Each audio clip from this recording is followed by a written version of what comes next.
En el nombre del Padre, del Hijo y del Espíritu Santo. Amén.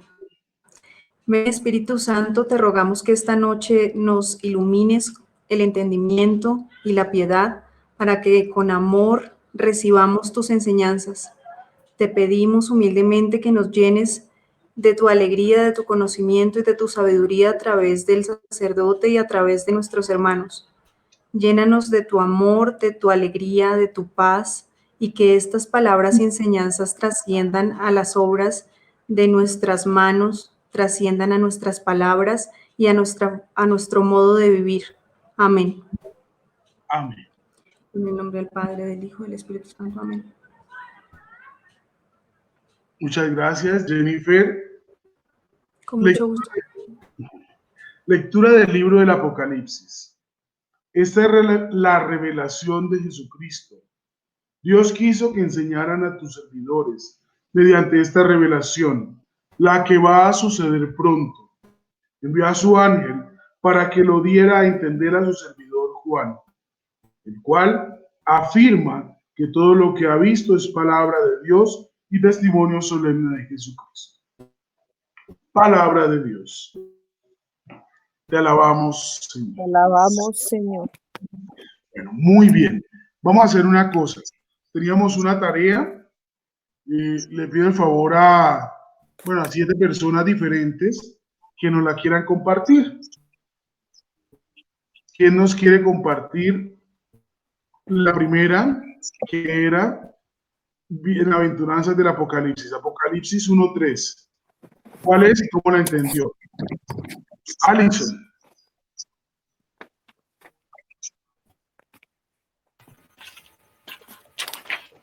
Uno, 3.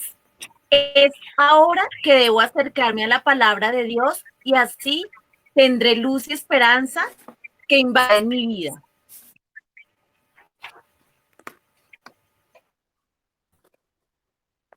¿Cómo la entendiste? De esa forma que realmente Dios es la luz, es la palabra, es quien obra en mi vida y debo tener plena y absolutamente confianza en Él. Muchas gracias. ¿Quién nos quiere leer la segunda, Olguita? Permítame porque la tengo acá en Excel en el computador. Bien, La segunda dice, es 14:13. Entonces oí una voz que decía desde el cielo, escribe esto, felices desde ahora los muertos que mueren en el Señor. Sí, dice el Espíritu, que descansen de sus fatigas, pues sus obras los acompañarán. Entonces, pues que felices, dichosos, afortunados, aquellos que mueren, con la fe de que hay una resurrección, que el Señor nos está esperando, porque ya no va a haber un cansancio y que todo lo que ellos hayan hecho o lo que hayamos hecho, todas nuestras obras nos acompañarán pues para presentarnos ante Dios. Muchas gracias, Olguita. Esa idea de la muerte como bienaventuranza y la esperanza de una vida futura es muy importante. Tengámosla en cuenta para más adelante. La tercera, ¿quién nos la quiere compartir?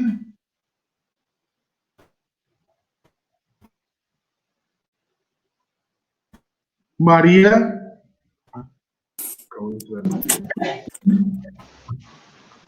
Don Licerio, ¿quién la quiere? Buenas noches, Apocalipsis 1:3. El que lea estas palabras proféticas y felices, quienes las escuchen y hagan caso de este mensaje, porque el tiempo está cerca. El tiempo está cerca, no sabemos el día ni la hora. Juan se lo dice a las comunidades con mensajes secretos que solo entienden las comunidades y que experimentaban los mejores y que esperaban los mensajes de Juan. Jesús en su proceso también había hecho referencia en Daniel y los 7 espíritus quiere decir plenitud de Dios. Gracias. Muchas gracias, don Licerio. María Salinas. Buenas noches. Fray, pero había levantado la mano para el número 3. ¿En cuál van? En el 3. en el 3. Ya te digo. Apocalipsis 16, 15. Sí, el 3 dice, miren, yo vengo inesperadamente como un ladrón, dichoso el que se mantiene despierto y conserva su ropa para que no ande desnudo y se vea la vergüenza de su desnudez. Entonces yo entendí aquí lo que me dijo a mí la palabra. Seremos dichosos si cumplimos y seguimos la palabra de Dios. No se duerman, velen y oren. Pidan perdón de sus pecados. Lo que aten en la tierra, atarán en el cielo. Lo que desaten en la tierra, lo desatarán en el cielo. Dios nos dejó muchas enseñanzas, la humildad, la misericordia, la honestidad, el servicio, la fe, la paz, el perdón, la aceptación, el sacrificio, el compartir, el enseñar, el ayuno, el no caer en las tentaciones, etc. Debemos practicar todo esto con todos los seres humanos y con nuestras familias. Muchas gracias, María. Muy bien. Excelente. ¿Quién nos quiere compartir la cuarta? Apocalipsis 19, 9.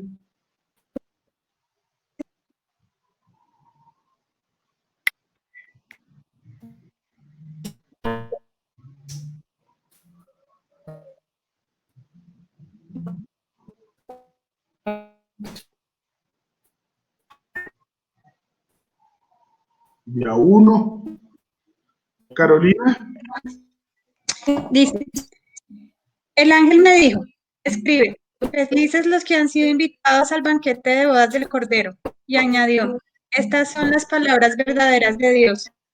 Pues yo lo interpreté que es como la invitación que nos hace Dios para prepararnos siempre para recibirlo, para su nueva venida, para esa fiesta que viene al recibirlo.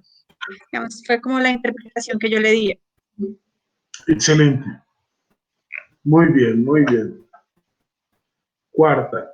Vamos con la quinta. Apocalipsis 26.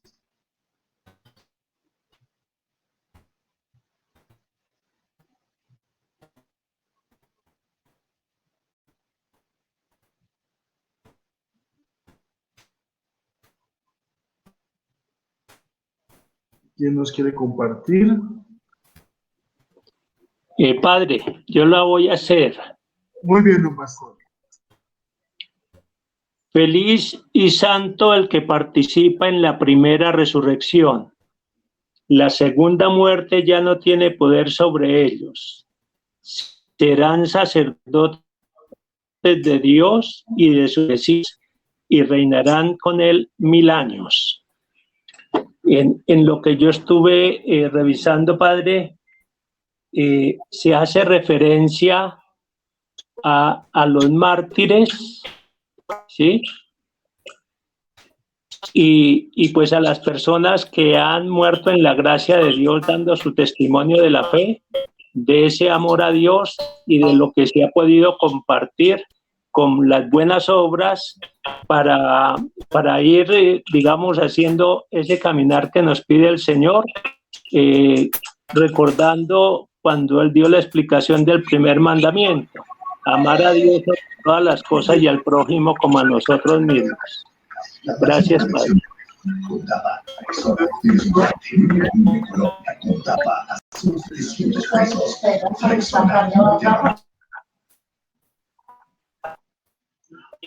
Buenas noches. Buenas noches. ¿Quién llegó? Cuarta. Vamos. Hola, Estelita. Vamos con la 6, Apocalipsis 22, 7. ¿Quién la quiere leer? Yo, padre. Muy bien, listo. Cari. Apocalipsis 22:7. Voy a llegar enseguida. Dichoso el que guarda la palabra de la profecía de este libro. Lo que yo entendí de esta parte es que nos hace un llamado a la obediencia, a leerlo, a entenderlo, a estudiarlo como estamos haciendo nosotros y aplicarlo también a nuestras vidas. es obedecer la palabra del Señor. Excelente, muy bien, muchas gracias. Ahora sí tienes tu audio libre. Y las 7, Apocalipsis 22:4. ¿Quién tiene el audio libre que quiere leernos? Que la siguiente que quiera hablar. ¿Cuál es la? No, es que no sé qué una que apenas a ver. Mariela, Oiga, mamá. ¿la 7 quiere leerla? O, ¿Qué número es, Fray? Porque apenas ingresé. tranquila, ¿En qué número vamos? la En la 7, última. 7, ¿En la última? 22. ¿La 7? Padre, perdón, una aclaración, es 22:14, no 22:4, sino 22:14. Muchas gracias, muy bien, 22:14. ¿La tienes, Mariela? Sí, padre. Sí, sí la voy a leer. Felices los que lavan sus ropas, se arrepienten y realizan nuevas obras. Esta bienaventuranza me refleja que me refleja el rostro de Jesús que va a volver a nosotros si estamos limpios de corazón. Podemos mirarlo, contemplarlo. Esto es lo que el signo de lo que es lavar sus ropas. Yo entendí de esa manera que la persona que tiene limpio el corazón, entonces tiene limpios todo su cuerpo, todo su rostro, así como nuestro Señor. Es una limpieza espiritual que tenemos que tener como cristianos. Muchas gracias, Mariela. Muy bien, buena interpretación. Astrid, ¿nos quieres compartir tu trabajo? ¿Cuál trabajo? El de... Porque apenas ingresé. Gracias, Mariela, muy bien. Ahora Astrid tiene la manito levantada. ¿Quieres compartirnos? Astrid González.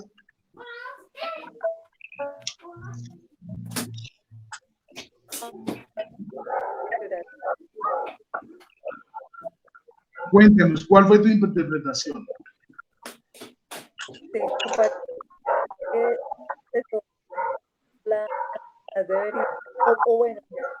Debería finalmente corazón, todas nuestras los ojos, entonces como la conciencia y estar siempre como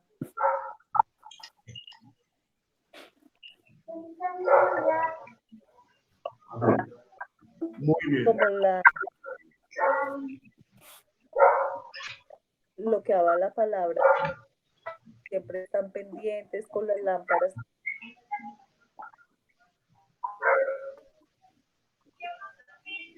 Con las lámparas encendidas. Muchas gracias. Les pido el favor a todos, entonces vamos a apagar el micrófono. Voy bueno, a manera de conclusión, les quiero decir que estas 7 bienaventuranzas nos dan como un horizonte para poder comprender el libro. Feliz el que lee y escucha, como ustedes lo dijeron, es la invitación a interpretar todo lo que está aquí escrito. Está escrito en clave y hay que interpretarlo. Es como cuando usted le dice, bueno, ahorita no le puedo contar porque hay ropa extendida. ¿Qué quiere decir? Que hay gente por ahí y no voy a hablar del tema.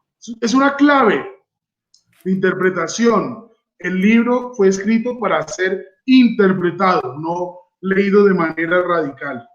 2, felices los muertos en el Señor porque tienen sus obras. Es decir, uno de los temas focales, fundamentales del libro es la esperanza en la vida eterna, en una vida nueva, en una vida ahí sí feliz, porque quizás la vida aquí fue una vida de mucho sufrimiento.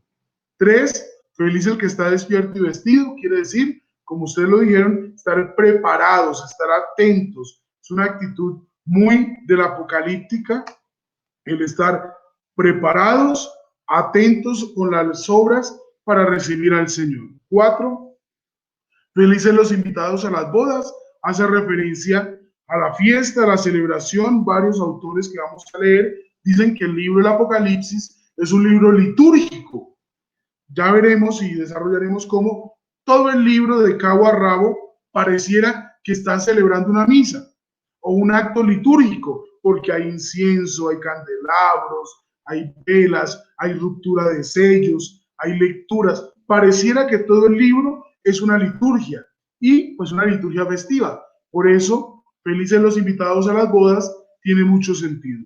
Quinto, felices los que participan en la primera resurrección, los mártires. De nuevo, volvemos al tema de la vida eterna, al martirio, al dócil y humildemente entregar la vida en sacrificio por los demás. 6, felices los que hacen caso, una invitación a la obediencia.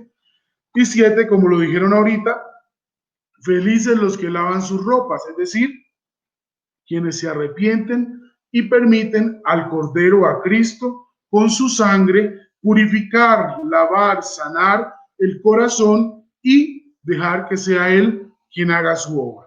Estas 7 bienaventuranzas las vimos al comienzo porque me interesa mucho que rompamos ese mito que el libro del Apocalipsis da la fecha de la lotería, da la fecha del cometa que va a caer, del terremoto que va a pasar, de la pandemia que va a venir. La fecha, eso es pura mentira. El libro del Apocalipsis, lejos de infundir miedos y de predecir catástrofes, lo que hace es animar a la esperanza. Ese es el objetivo y ya lo veremos a lo largo de todo este compartir y este encuentro orante de la palabra. Vamos entonces, ahora les voy a compartir la pantalla con las diapositivas. Ustedes me van avisando si se ve, si no se ve, si está feo. Sí se ve, padre. ¿Ya se ve? Ya no se ve. Sí, sí se ve. Ahora sí. Ya. Esa fue la tarea que hicimos. Todos como que les quedó muy bien hecha, muy hermosa. Ahora, vamos a continuar acá. Esa pequeña introducción para dejar muy claro. El Apocalipsis lo escribió Juan. Él está deportado en la isla de Patmos. Él sufre esa deportación por anunciar el mensaje de Jesús. Estando allí deportado, experimentando el fracaso, la persecución, la soledad, la tristeza, ¿por qué no el hambre? Escribe el libro. Casi todos los autores, los estudiosos, dicen que lo escribió entre el 95 y el 96 después de Cristo. Ustedes saben, el libro del Apocalipsis fue el último en entrar en el canon romano, precisamente porque se escribió bastante cerca al año 100. El autor vive sumergido en la persecución de los cristianos por el Imperio Romano, lo cual es una de las claves de interpretación. Todo el desarrollo del libro se da en una persecución de unos malvados. Juan no le llama Roma, Juan le llama bestia, Juan le llama demonio, monstruo, y lo viste de signos, pero en el fondo son estos perseguidores, son estas personas que están buscando hacerle daño a todos los que sigan a Jesucristo. Y en este contexto apocalíptico, era muy cercano, muy común a todo el mar Mediterráneo. Pero esta apocalíptica, este género apocalíptico no comenzó allí. De hecho, el 95-96 después de Cristo fue ya como el culmen, la plenitud del género. El género comenzó mucho más atrás. Vamos a dejar tres palabras muy brevemente definidas como un derrotero para poder comprender. Son simplemente 3 definiciones muy cortas. Más adelante les expondré una definición más extensa con un poquito más de cuerpo. Apocalipsis, revelación de los misterios ocultos del fin de los tiempos, con imágenes y signos de fuerte carácter evocativo o mítico. ¿Recuerdan todo el pasado, todo lo que les decía hace un momento de la conciencia religiosa y colectiva del pueblo de Israel? Escatología, discurso sobre las cosas finales. Ojo, discursos sobre las cosas finales con símbolos apocalípticos y razonamientos de tipo existencial y moralizante. Casi siempre la escatología lo que trata de plantear es: los buenos se salvan, los que lavaron sus vestiduras en la sangre del Cordero viven la salvación, y los malos van al lugar de los muertos o viven la muerte segunda de la que hablábamos hace un momento. Y 3, profecía. Ojo, profecía o profeta es todo aquel que en nombre de Dios denuncia la maldad y anuncia la salvación. Profecía es la palabra proclamada en nombre de Dios, denunciando o anunciando. Y profeta es quien en nombre de Dios denuncia y anuncia. ¿Quedan claros estos 3 conceptos para poder continuar? Bien, vamos aquí, en este momento, a dejar claras las diferencias entre un profeta apocalíptico y un profeta profeta. El uno es el antepasado del otro. Desde la profecía se deriva la profecía apocalíptica. Le voy a pedir el favor a uno de ustedes que destape el micrófono y nos lea esta diapositiva. Los apocalípticos se sienten herederos de los profetas y así lo han resaltado Juan, el autor de nuestro libro. Ciertamente hay diferencias entre uno y otro. Los profetas critican la infidelidad del pueblo israelita porque quieren transformarlos dentro de la historia. Los profetas apelan a la libertad y responsabilidad humana. Los profetas quieren influir en la obra histórica de Dios y buscan la respuesta fiel de los creyentes. Los apocalípticos tienden a pensar que la historia ha perdido su sentido, y de manera que Dios debe destruirla, creando un mundo nuevo para justos o creyentes. Los apocalípticos prometen la presencia de agentes sobrehumanos, demonios y ángeles que decidirán el futuro de la humanidad. Los apocalípticos piensan que la hora final se encuentra decidida de antemano, de manera que los creyentes solo pueden aguardar el tiempo definido para el juicio y el fin del mundo. Muchas gracias. Profeta anuncia y denuncia. Anuncia la maldad o la injusticia humana, denuncia la maldad humana y anuncia la salvación de Dios. Un profeta apocalíptico hace lo mismo, pero revistiéndolo de símbolos. Le da toda una carga simbólica, memorística, existencial. La llena de elementos simbólicos, míticos, y sobre todo pone de relieve la lucha entre los ángeles y los demonios, entre el bien y el mal, entre Dios y la bestia, entre la mujer y la bestia. Bueno, ya veremos poco a poco todo ese desarrollo, pero siempre un profeta apocalíptico reviste de una carga simbólica su profecía, su comentario. En algunos casos, ciertamente, ya ve que no hay solución, que no hay posibilidad de conversión, sino que esperar que Dios acabe con el mal y comience una era nueva de conversión. Eso es básicamente los puntos de congruencia y las diferencias entre el profeta raso y el profeta apocalíptico.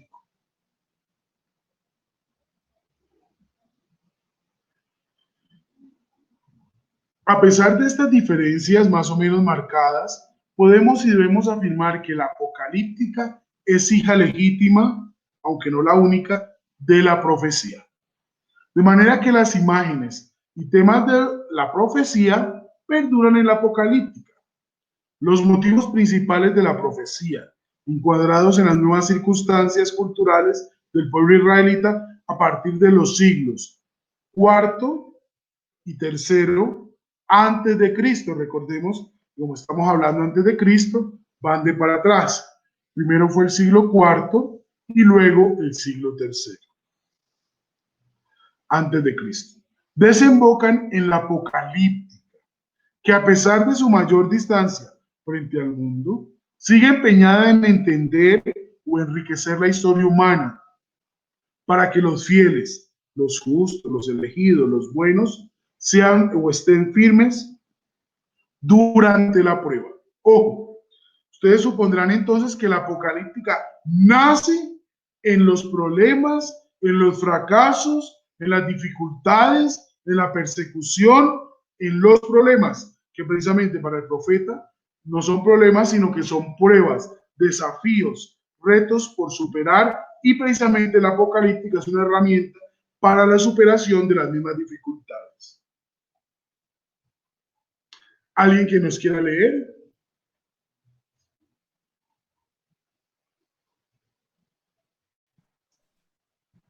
En general, la tradición apocalíptica judía concibe sus libros como apócrifos o escondidos, propios de sabios que han recibido una revelación especial de Dios y conocen aquellos que debe suceder. La apocalíptica se integra entre la visión escatológica del judaísmo, que anuncia y prepara el fin de los tiempos. En principio, las dos palabras han de separarse. La escatología puede ser más existencial, más vinculada a la comprensión de la finitud del ser humano. La apocalíptica tiene un carácter más mítico, pues apela a la intervención de poderes sobrenaturales, ángeles y demonios, que influyen en las grandes catástrofes de tiempo final, pero luego, al precisar los matices, resulta muy difícil establecer las diferencias. Padre, yo quiero acotar una cosita acá que pues en los documentos que usted nos envió, allí decía que Juan había escrito esto pues con símbolos, con signos, era para que los romanos pues no lo entendieran y las personas pues los elegidos o bueno, lo pudieran entender. Súper, muy bien. Claro que sí. Todo estaba escrito en clave. Ahora. Sí, en clave. Retomando lo que tú nos dices muy bien, vamos a mirar Daniel 12, del 9 al 10. Les voy a leer Daniel 12, versículo 9 y 10. Me respondió: anda, Daniel, estas cosas permanecerán en secreto y ocultas hasta el momento del fin. Muchos serán purificados, blanqueados y puestos a prueba. Los malos harán el mal, no comprenderán, mas los que tienen el conocimiento comprenderán. Ojo, esto era muy común, muy cercano a aquella época. Era como el decir, quien está haciendo el mal sigue empeñado en eso, no quiere aprender, está embotado, tiene los ojos cerrados, no quiere ver. Entonces, esto es escrito en clave para que quien quiera conocer el designio divino pueda hacerlo. Por eso se le ponía como este hálito de símbolos y de misterios. Es una forma también de incentivar la cultura, el enraizarnos en nuestra posición. Hemos de ser los fieles, hemos de ser los humildes, hemos de ser los que seguimos al Señor, por tanto, tenemos que comprender y ver más allá. El malvado se embota en su mal, se ciega, se cierra, y nosotros, por el contrario, tenemos que estar abiertos, afines a comprender los misterios y los secretos de Dios. Esta era una idea muy de la época, de los siglos cuarto y tercero, antes de Cristo. Ojo, ¿quién más tenía esa idea de los secretos se ha revelado a los pequeños, mientras los grandes estudiados no logran entender? Dejo la pregunta ahí porque esa va a ser la tarea. Bien, ¿quién nos quiere leer esta segunda diapositiva? Han sido muchos los autores, especialmente protestantes, que afirman que Jesús no fue apocalíptico en sentido estricto, sino profeta escatológico, portador de un mensaje moral y escatológico, muy de acuerdo con nuestra mentalidad moderna. La interpretación apocalíptica del Evangelio habría sido posterior, obra de ciertos grupos cristianos post-pascuales, que abandonaron el lenguaje de Jesús, centrado en el reino de Dios y en la exigencia de un cambio de conducta humana. para reinterpretar su vida y mensaje en un contexto previo de tipo judío, en línea apocalíptica. Pues bien, en contra de eso, quiero afirmar ya desde ahora que Jesús pudo ser y ha sido al mismo tiempo un profeta mesiánico y un vidente apocalíptico, un sabio moralista y un teólogo escatológico, de manera que debe trazarse un camino entre su evangelio y el Apocalipsis de Juan. Muchas gracias, muy bien. Bueno, hasta aquí, ¿alguna pregunta? Bien, vamos a hacer una dinámica. Bueno, de antemano les voy a decir cuál va a ser la tarea, pues en vista de esto que hemos compartido. La tarea es, ¿Jesús era un profeta apocalíptico o escatológico? Pero esa no es la tarea, porque eso ya lo respondimos. Es el por qué. Usted va a poner y va a pensar muy en su corazón. ¿Era un profeta apocalíptico? Sí. ¿Por qué? No. ¿Por qué? O Jesús era un profeta escatológico. Sí. ¿Por qué? O no. ¿Por qué? Usted se va a poner y va a pensar, era un profeta apocalíptico porque Jesús quería destruir el mundo, o porque generó esto, o porque puso esperanza, o porque puso aquello, o era un profeta escatológico porque lo único que se dedicó fue a hablar del fin de la vida y no había una muerte futura. Su discurso fue netamente escatológico, o por el contrario no. Bueno, ya la respuesta está dada, ustedes la acaban de leer. Lo que quiero es que me ayuden a preguntarnos si creció en un contexto apocalíptico, escatológico, ¿qué elementos nos muestran eso? ¿Cómo decir que Jesús era un profeta escatológico? ¿Cómo decir que Jesús era un profeta apocalíptico? Para esta tarea voy a definirles los dos términos de una manera más extensa, más compleja.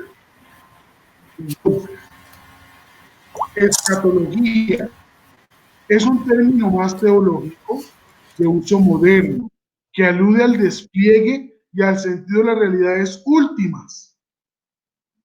O novismos. Los novismos son muerte, juicio final, infierno, gloria, purgatorio, bueno, todas esas ideas de una segunda vida, de una vida eterna, son novismos y son los temas que atañen a la escatología. Es decir, de la combinación de la vida humana o de la historia humana. De originario en perspectiva bíblica, la escatología se expresa por medio de símbolos apocalípticos, es decir, revelación, lucha entre poderes sobrenaturales de tipo mítico. Pero en principio, ella puede independizarse de estos símbolos expresando de forma existencial o espiritual el sentido definitivo de la vida humana, tanto en plano individual como social o mundano o histórico. Escatología es todo aquello que habla de la vida futura, de la muerte, hecha a mano en algunos casos de la apocalíptica, pero no le es necesaria. La escatología en sí misma puede hablar de la vida eterna sin echar mano de estos símbolos. Puede hablar de la resurrección de los muertos, de una vida eterna, de Pascua, de diferentes conceptos, no necesariamente echando mano del apocalíptica. Ahora, apocalíptica. Estrictamente hablando significa la revelación. Ustedes saben que Apocalipsis significa revelación, es decir, quitar los velos, quitar todo aquello que tapa y mirar lo que hay ahí. Apocalipsis es revelación, destapar, desvelar, quitar la tela o el manto que impide ver lo que hay en su interior. Manifestación visionaria, influjo externo. De poderes sobrenaturales en el transcurso y sobre todo en la meta de la historia. Suele estar al servicio del mesianismo, pero resaltando el carácter trascendente de la plenitud final. La culminación de Israel y de la humanidad se realiza a través de un personaje suprahumano, es decir, un ángel, una figura mesiánica como hijo de hombre, Enoc, Melquisedec, Noé. Se centra en este enviado de Dios que viene de los cielos y derrota, vence, subyuga los poderes satánicos o el poder del mal que había dominado la historia de la humanidad. La visión apocalíptica incluye, según esto, el descubrimiento y despliegue de un orden superior de realidad que influye en la caída y salvación de los hombres y las mujeres.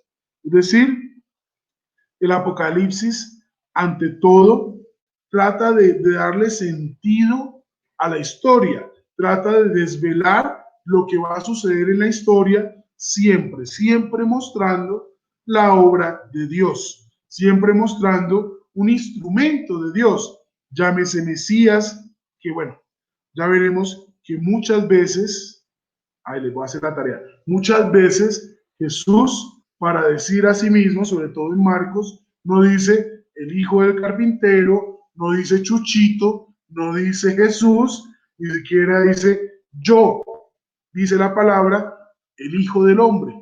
Verán al hijo del hombre subir y bajar entre nubes. El hijo del hombre será entregado, el hijo del hombre sufrirá mucho, el hijo del hombre al tercer día resucitará. Eso es algo apocalíptico.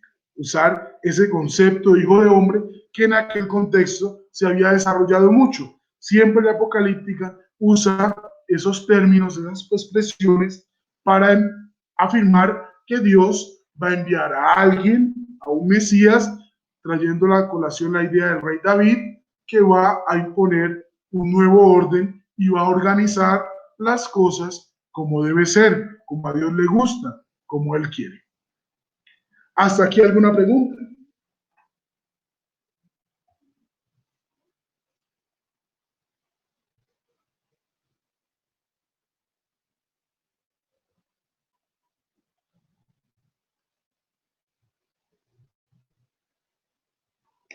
Listo.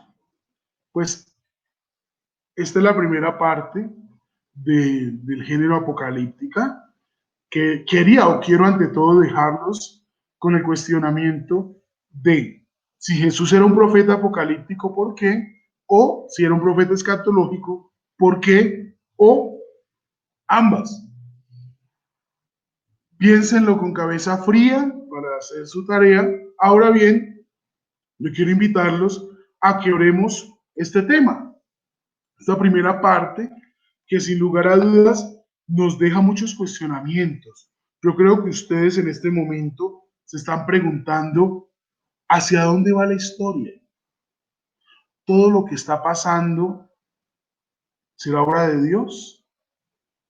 ¿Será que eso a dónde confluye? Hace 8 días vimos el video del padre Fortea y él hablaba de expiación, de purificación, bueno, de todo este proceso. Ahora bien, yo quiero que nos preguntemos, ¿cómo ver nuestra historia en ese contexto apocalíptico? Porque sin lugar a dudas, hoy en día hemos perdido el sentido de la historia. Y yo creo que muchos de ustedes hoy se están preguntando, ¿hasta cuándo va la pandemia? ¿Navidad nos cogerá? ¿Llegará hasta mitad del próximo año? ¿Será que hasta la Navidad del 2021 va a haber pandemia? ¿Vamos a tener que usar tapabocas? ¿Esto hacia dónde va? Yo creo que más de uno de nosotros, al igual que los profetas apocalípticos, nos preguntamos, ¿y esto en qué va a parar? Tanta injusticia, tanto dolor, tantos sufrimientos.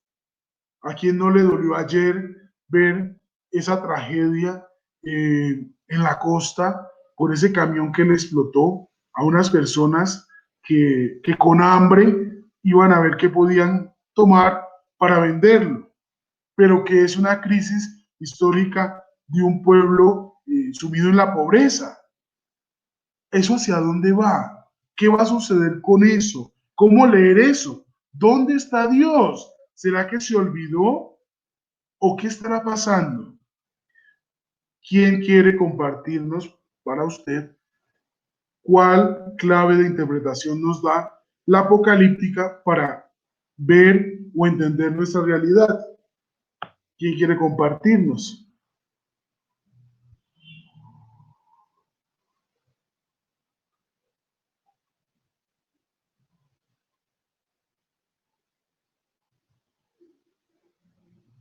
¿Cómo entender la historia? ¿Cómo pensar lo que está sucediendo? ¿Será que se olvidó de nosotros? ¿Será que es el demonio el que está dominando e imperando en este siglo?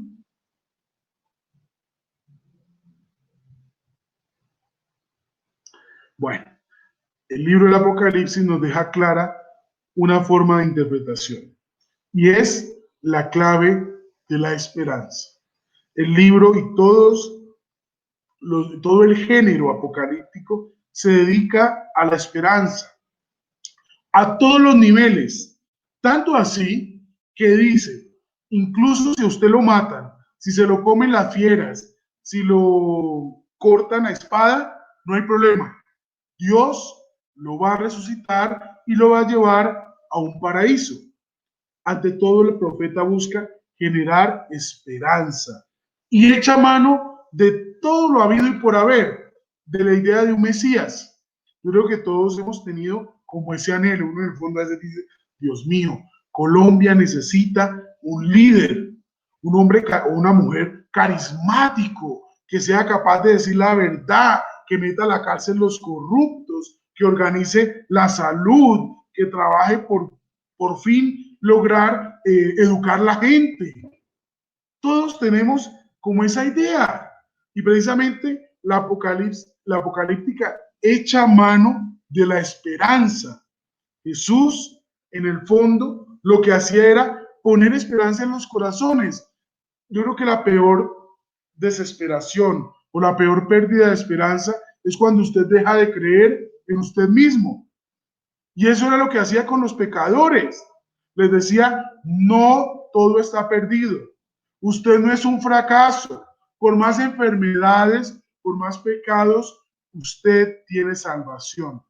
Y a Jesús lo seguían incondicionalmente por eso, porque les daba esperanza, porque les hacía sentir que los sufrimientos, la persecución, incluso el morir, tenía sentido porque Dios estaba con ellos. Entonces, yo creo que en esta primera parte de la apocalíptica como género, tenemos que empezar a plantearnos cómo ser profetas de esperanza, cómo promover una cultura del ánimo a pesar del fracaso, cómo animar a la gente a salir adelante a pesar de como les digo, lo que estamos viviendo tan frustrante, tan triste, cómo generar el ánimo en la gente, cómo promover la esperanza, cómo motivar a cada persona a salir adelante.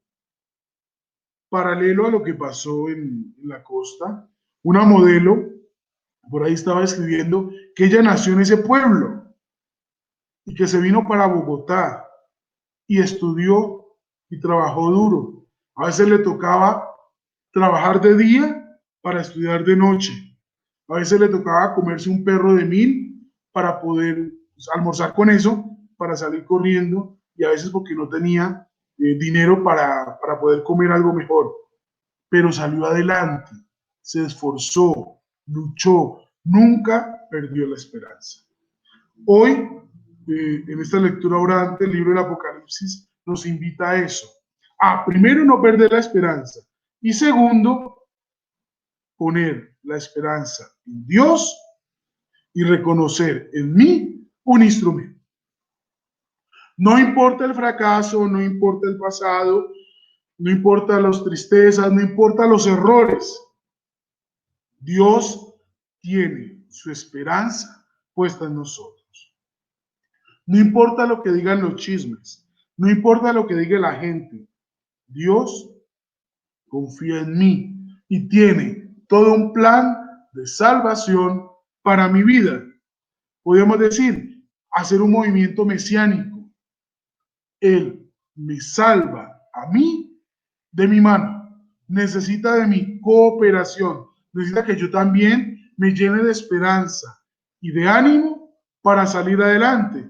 Necesita que yo también afronte la historia con lo que esté pasando, sea lo que sea, con ese ánimo de salir adelante, de conservar la vida, de promover el amor, de promover la esperanza.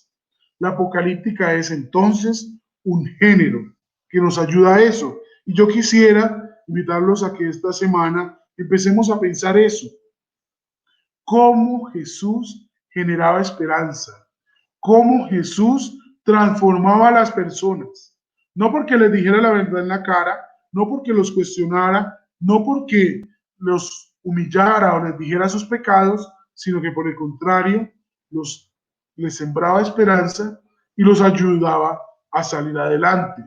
Jesús es profeta apocalíptico porque echa mano del género y va motivando poco a poco a las personas a confiar en que no todo está perdido y que Dios sigue obrando en el curso de la historia. ¿Alguien nos quiere compartir algo o profundizar?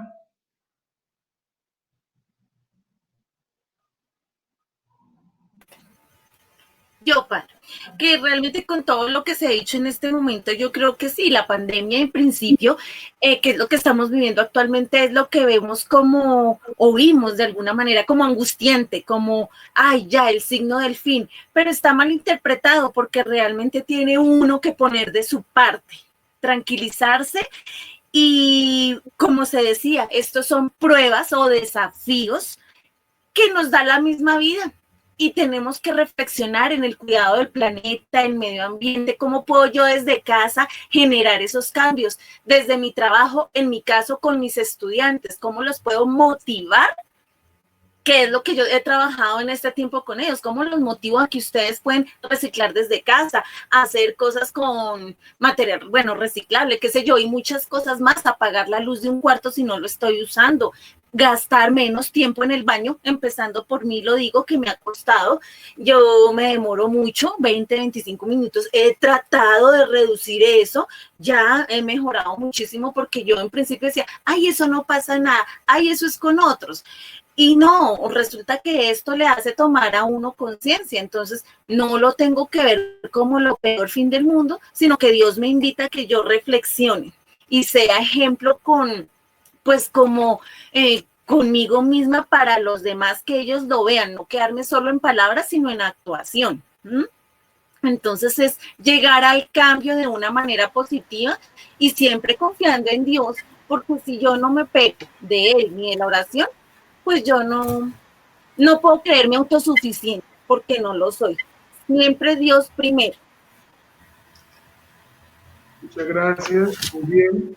Generar transformación.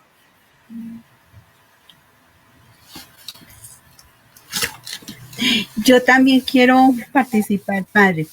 Pues sí, Jesús nos da esa esperanza, pero precisamente esta situación es muy complicada para uno. Uno dice, sí, yo sé que tengo que cambiar, sé que tengo que dejar mis miedos, sé, pero al llevarlo a la realidad es un poco complicado. Ayer tuve la experiencia cuando pasé por la parroquia. Es más, después me sentí, y yo como vivo en las nebulosas a veces de todo el estrés, el padre me iba a saludar y yo, no, pero no por usted, era yo me sentía que iba contaminada y que lo iba a contaminar. Ustedes están en un ambiente tan sano y yo venía de bancos, de una cosa, y me da miedo, y así pasa cuando llego aquí a la casa. Yo, mejor dicho, yo gasto casi que una botella, 400 minutos de alcohol antes de entrar a mi casa. Todo eso le genera una nueva cultura, una nueva pánico. Y yo ayer dije, ¿por qué no aproveché el momento que pude?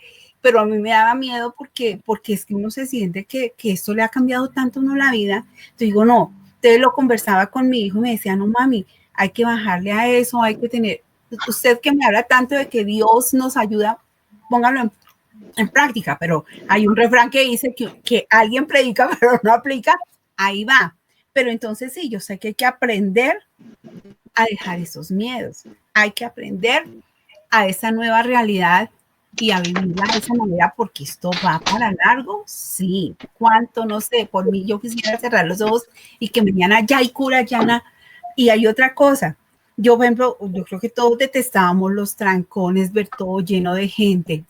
Yo que tuve la experiencia recién empezó la pandemia, irme un día a la oficina de noche casi que a hurtadillas para que la policía no lo viera a uno y traerme un poco de documentos para la casa, y vi esa soledad, esa tristeza que generaba, me hacía falta la gente. Hoy fue un día de locos, ayer y hoy que he tenido que salir, ver tanta gente, pero yo soy feliz. Y mi hijo me dice, mami, ¿qué le pasa? Y digo, soy feliz de ver la gente, porque a uno le hace falta y uno no valora lo que tiene hasta que lo pierde.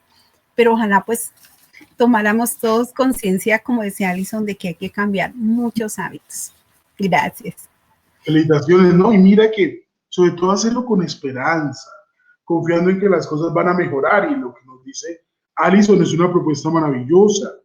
Tenemos que motivar a las nuevas generaciones a un cambio, reconocer con humildad nuestros errores y lo que ustedes dos dicen, por ejemplo, el daño que le hacemos al medio ambiente, es algo muy, muy serio y tenemos que empezar a cambiar. Esta tiene que ser una generación de puente donde empecemos a transformar la vida de, hombre, ¿cómo es posible que en todas las instituciones hay corrupción? Ahorita hasta, ¿cómo se llama? El deporte, el fútbol, resultó untado de corrupción.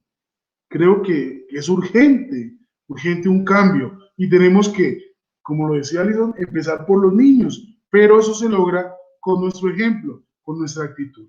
Juan Bernal quiere decirnos.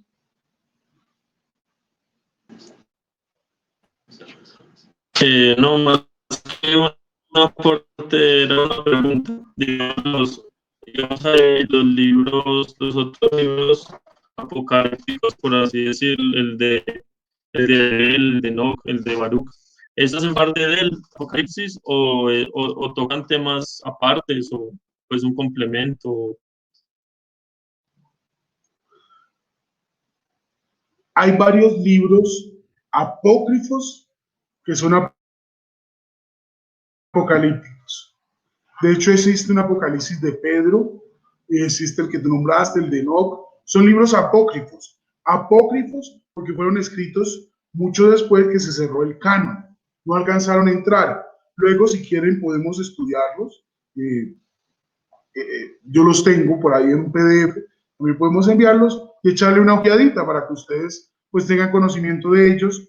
La mayoría no entraron en el canon porque tenían algunas tendencias posteriores, sobre todo las tendencias de la cultura gnóstica o algunos por la cultura de Qumran, no alcanzaron a entrar.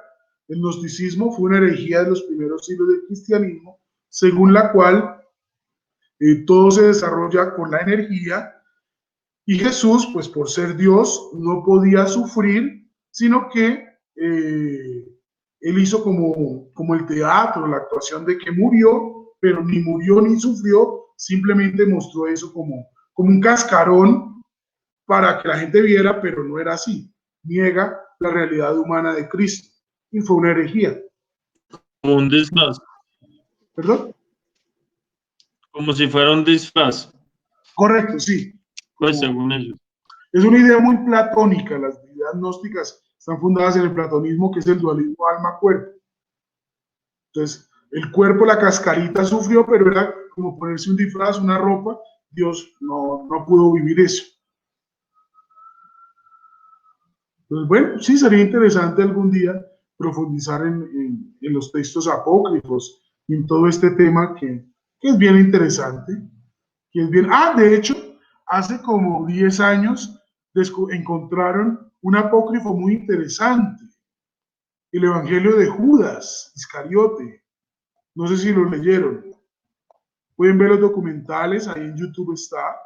Sí, con una idea gnóstica, muy gnóstica.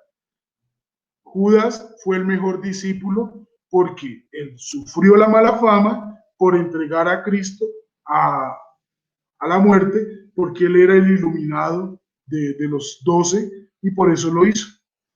Pueden mirarlo en YouTube o luego si quieren yo lo tengo por ahí el libro con el libro, el Evangelio apócrifo de Judas Iscariote.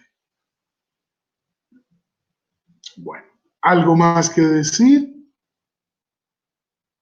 Los invito entonces a que terminemos con una oración y al comenzar este tema de la apocalíptica, los invito a que le pidamos a Dios que nos dé ojos, mente y sobre todo corazón de profeta.